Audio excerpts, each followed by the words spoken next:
Bonjour mes amis, que Dieu vous bénisse tous, que l'Esprit de la paix, qui est le Saint-Esprit, vienne sur vous maintenant, vous qui êtes en train de vivre un petit morceau de l'enfer dans ce monde, vous qui n'avez plus de désir, de volonté de vivre, vous qui aimeriez être visité par la mort en cet instant, recevez la paix et que votre compréhension vienne s'ouvrir, que vos yeux spirituels viennent à voir la volonté de Dieu pour vous. Que le Saint-Esprit, et seulement le Saint-Esprit, peut faire cela. Nous pouvons prêcher la parole de Dieu, nous pouvons prophétiser la parole de Dieu. Nous pouvons faire des miracles, mais si le Saint-Esprit ne révèle pas sa parole,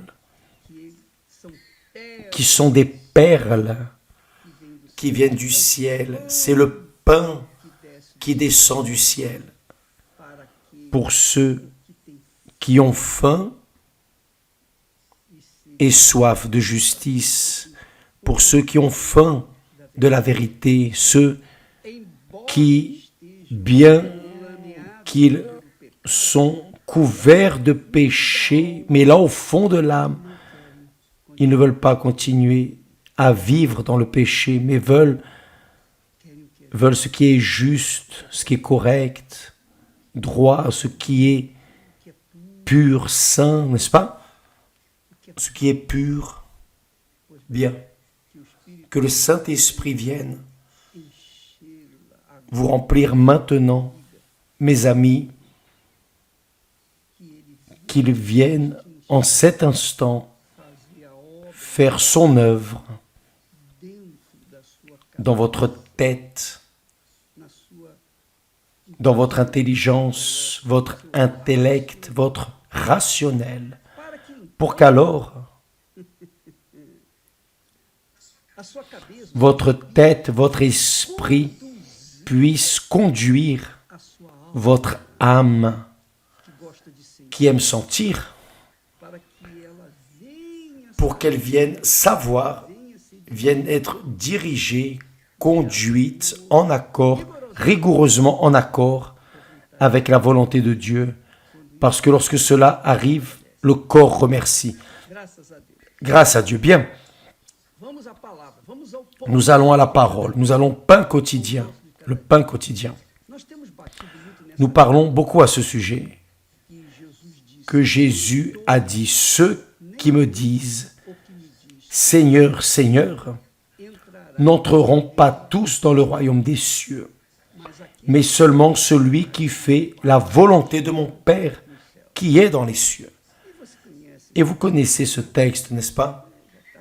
Vous êtes déjà fatigué d'entendre ce texte, mais je vous demande, qu'est-ce que Jésus veut dire avec ces mots? Ici, il ne parle pas aux incrédules, aux païens qui invoquent les démons, qui invoquent les entités de l'enfer, ceux qui sont idolâtres, qui adorent des choses ou des images ou des personnes. Par exemple, j'étais un adorateur d'une personne qui était ma mère. J'étais son adorateur. J'étais aussi incrédule, un païen. Mais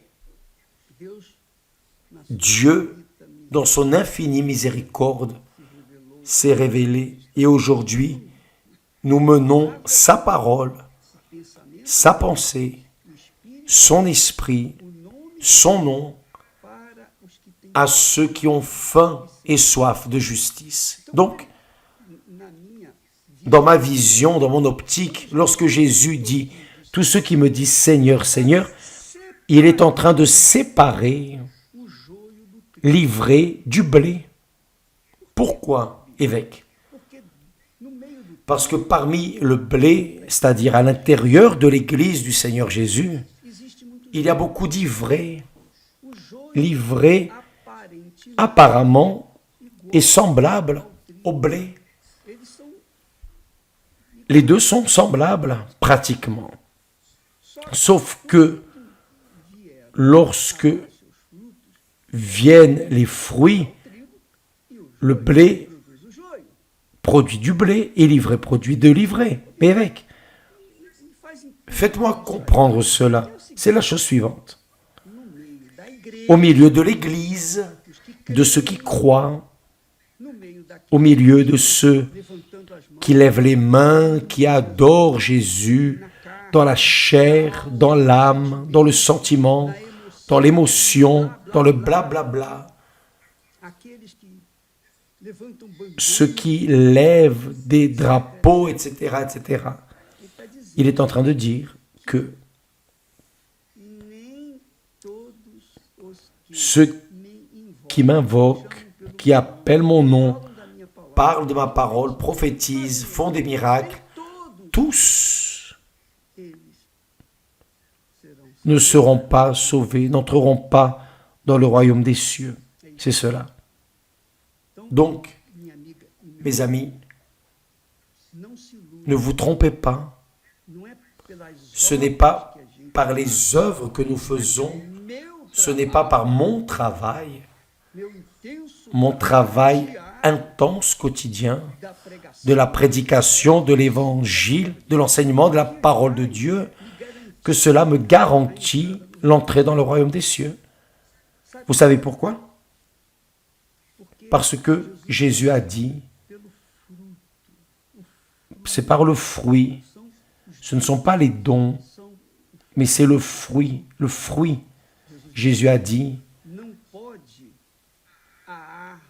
un bon arbre ne peut porter de mauvais fruits, ou un mauvais arbre porter de bons fruits.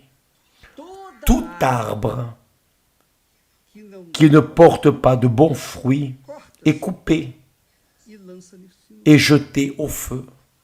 Donc, quand Jésus dit, ceux qui me disent Seigneur, Seigneur, il inclut ici ceux qui sont ivrés et ceux qui sont blés. Ceux qui, à l'église, semblent tous être des saints. C'est la réalité. Apparemment, pour le monde, tous sont semblables.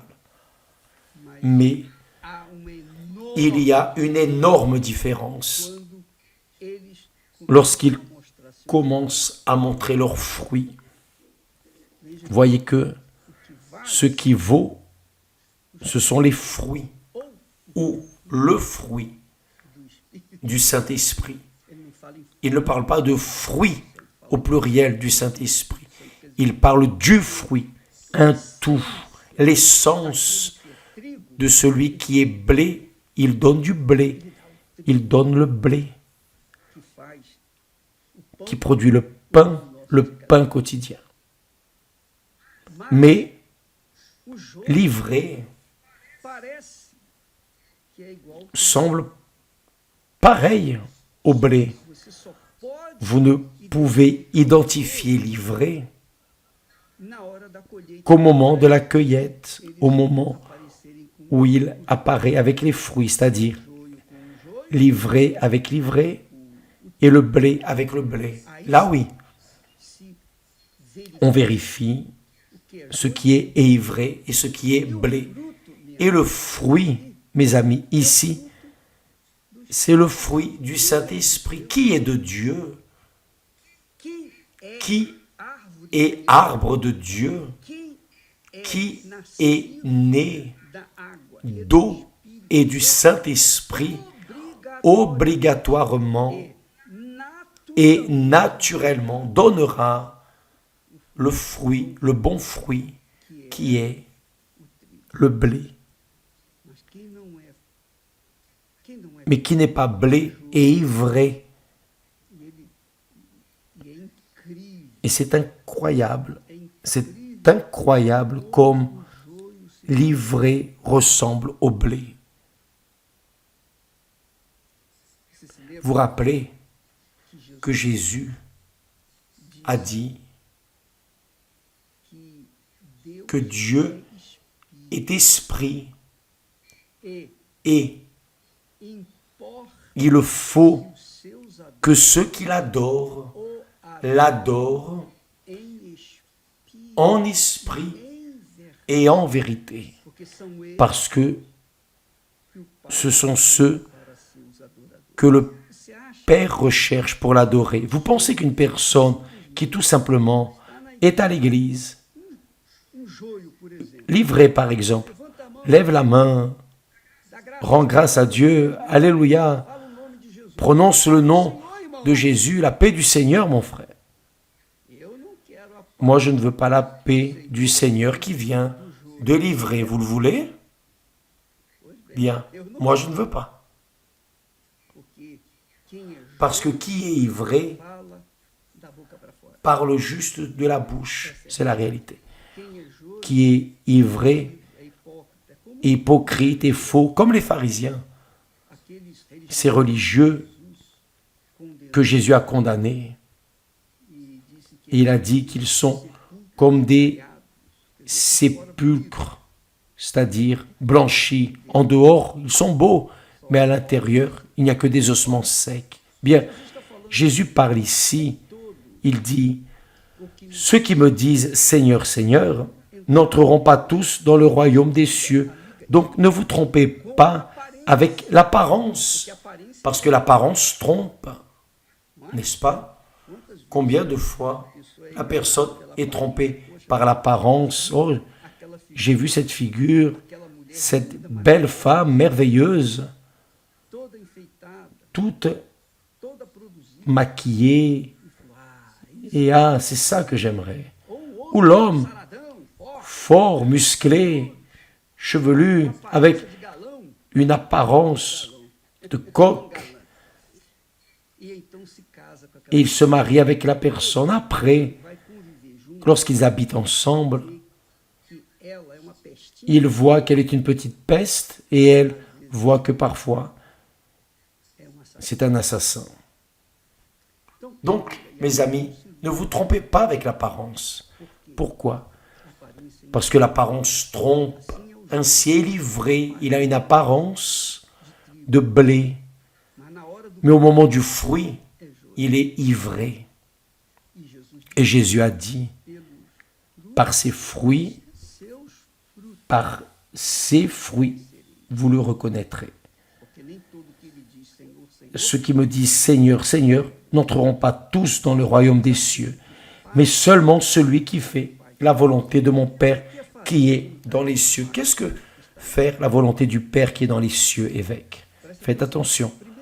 Le premier grand commandement, vous le connaissez. Tu aimeras l'Éternel, ton Dieu, de tout ton cœur, toute ton âme, toutes tes forces, de toute ta pensée. Le deuxième grand commandement, semblable à celui-ci, c'est aimer son prochain. Celui-ci est plus difficile. Le deuxième est plus difficile à faire que le premier. Mais le deuxième est une extension du premier. Le deuxième commandement, c'est aimer son prochain. Comment puis-je aimer mon prochain? Qui est mon prochain? Mon premier prochain, c'est mon épouse Esther. Ensuite, ceux qui sont autour de moi, les personnes qui m'aident, qui contribuent à mon bien-être, pour que je puisse également travailler, prêcher, enseigner et mener les personnes, ce que Dieu nous a donné. Donc, mon prochain, c'est la personne qui est proche. Si je suis à l'église, mon prochain, c'est toute l'église.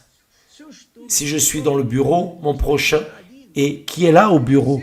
Si je suis à la maison, peu importe qui est à la maison, est proche de moi. Donc, mon prochain, c'est la personne qui est proche de moi. Donc, par exemple, d'ailleurs, dans ce jeûne de Daniel, faites attention, dans ce jeûne de Daniel, qui va commencer le 25, nous ferons un jeûne différent. Le jeûne ne sera pas seulement de rester sans information séculière. Le jeûne, on va ajouter cet amour au prochain. Donc, il ne suffira pas seulement de rester sans télévision, sans information, sans cinéma, sans loisirs, non. Mais cela inclura aussi l'amour au prochain. Et quel sera l'amour au prochain? Vous allez faire un bien à cette personne qui est proche de vous. Cette personne qui est proche de vous, à la maison, au travail, dans la rue, où que vous alliez, vous allez bénéficier cette personne. Comment, évêque? Nous allons en parler plus à ce sujet. Mais pour l'instant, pensez à cela. Pensez avec moi. Avez-vous déjà imaginé? Parce que Jésus dit, le Saint-Esprit a dit, que l'amour au prochain, c'est vouloir à la personne qui est proche de vous ce que vous voulez pour vous. Comprenez-vous? Par exemple, votre mari ou votre épouse, par exemple. Que voulez-vous pour elle ou que voulez-vous pour lui? Donc, vous vous demandez d'abord, qu'est-ce que je veux pour moi? Ce que vous voulez pour vous, c'est ce que vous devez vouloir pour votre prochain. Donc, le jeûne de Daniel est en train de devenir difficile, évêque. Oui, mais le Saint-Esprit, pour lui, pour le Saint-Esprit, tout sacrifice vaut la peine. Parce que si vous commencez à aimer votre prochain, si vous commencez à exécuter l'amour au prochain, vous allez voir que votre vie sera une merveille. Elle va commencer à se transformer parce que le Saint-Esprit lui-même va donner la direction, va conduire votre pensée pour faire ce que vous auriez déjà dû faire depuis longtemps. C'est pour cela que vous souffrez depuis si longtemps. Mais dans le jeûne de Daniel, vous allez pratiquer l'amour envers votre prochain comme si vous le faisiez pour vous-même. Donc, que faites-vous avec votre corps? Vous lui donnez un bain, vous le maquillez, vous reposez, vous mangez, vous buvez. Enfin, vous traitez de votre corps comme une princesse, n'est-ce pas? Bien, nous allons faire cela, nous tous, dans le jeûne de Daniel, à partir du 25 de ce mois-ci. Mais, revenons à ceux qui sont ivrés et ceux qui sont brés. Comment allez-vous les identifier? Il n'y a qu'une seule façon, par les fruits. Par les fruits.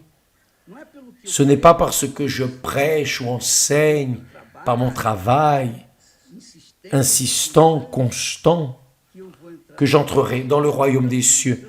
J'entrerai dans le royaume des cieux par le fruit de ma vie personnelle, mon caractère, mon intégrité, en honorant ma parole.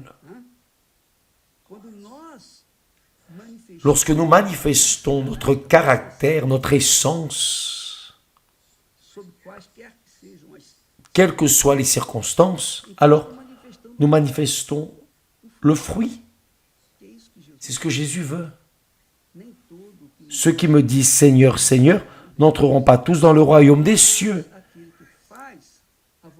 mais seulement celui qui fait la volonté de mon Père, qui est dans les cieux.